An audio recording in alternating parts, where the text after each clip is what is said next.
नमस्कार, मी लतिका. मुक्काम पोस्ट कणकवली या आपल्या चॅनलमध्ये आपलं मनपूर्वक स्वागत आहे. आज आपण बघणार आहोत साधी, सोपी आणि झटपट अशी कराळ्याची चटणी.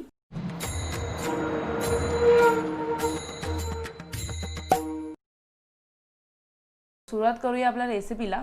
पण सुरुवात करण्या अगोदर तुम्ही माझ्या अजून चॅनलला सबस्क्राइब केलं नसेल तर सबस्क्राइब करायला विसरू नका आणि बेल आयकॉन दाबायला विसरू नका.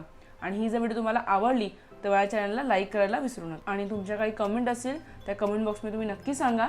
सुरुवात करूया आपण आपल्या रेसिपीला. इथे मी मीडियम आचेवर आपण लोखंडी तवा तापत ठेवलेला आहे. त्यात मी 100 ग्रॅम कराळी टाकते.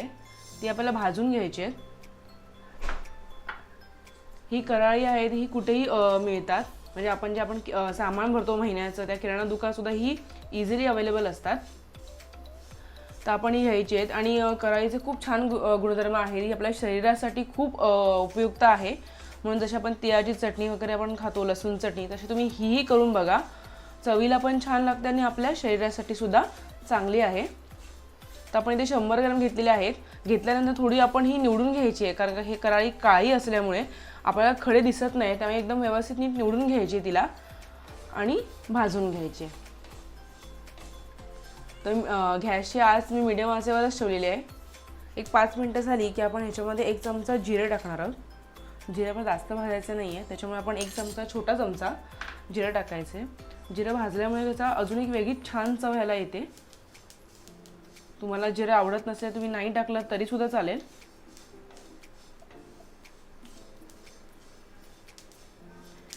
आता हे जी कराळी आहेत ही भाजलेली कशी कळतात, हे काळं असल्यामुळे पटकन कळणार नाही.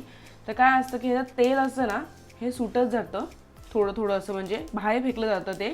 आणि जर अजून दुसरी पद्धत आहे ती म्हणजे आपण जेव्हा आपल्याला वाटतं की कराळी ते भाजली आहेत, 7-8 मिनिटं झाली आहेत, तेव्हा एक कराळ घ्यायचं आणि हातापुढे हे चिरडायचं.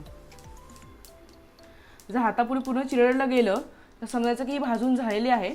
अजून आपल्याला एक 5 ते 6 मिनिटं आपल्याला हे परतून घ्यायचं व्यवस्थित सगळीकडून.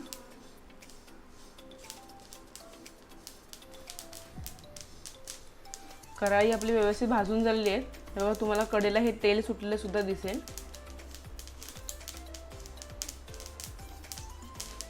आता आपण गॅस बंद करूया आणि हे थोडंसं थंड करायला ठेवूया. तर आपण ही कराळी काढून घेतलेली आहे मिक्सरमध्ये. आपल्याला वाटून घ्यायचं आहे. तर त्याच्यासाठी मी इथे ह्याच्यामध्ये आता 15 ते 20 लसूणच्या पाकळ्या घेतल्या आहेत, त्या टाकणार आहे.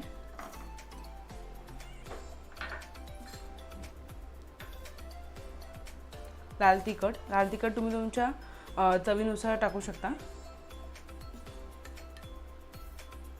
इथे मी 2 ते 2.5 चमचे टाकते लाल तिखट.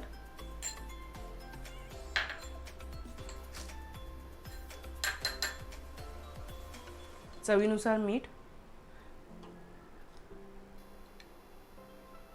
1 आणि थोडंसं चमचा मीठ टाकते. आता आपण हे वाटून घेणार आहोत. वाटायच्या आधी ते मिक्स करून घेऊया आपण, म्हणजे मीठ वरतीच राहणार नाही, वरतीच लागेल फिरवल्यानंतर. आणि लावताना आपल्याला पूर्ण असं फिरवायचं नाहीये फेरा.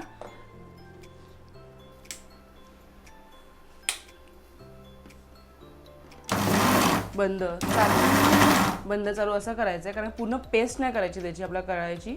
थोडंसं जाडसर ठेवायचं आहे. तर त्यासाठी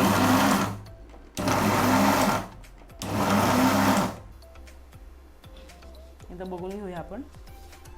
अजून व्यवस्थित झालेलं नाही आहे, आपल्याला अजून वाटून घ्यायचं आहे. सुगंध एकदम छान येतोय. तुम्हाला नक्की आवडेल ही चटणी.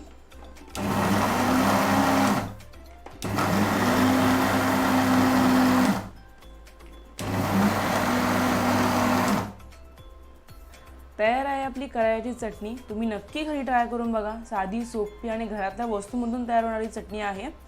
आणि शरीराला उपयुक्त आहेच, तर जिभेची चव वाढवणारी आहे. नुसता डाळ भात असेल त्याच्यासोबतही छान, डाळ भाताची रंगत वाढवेल.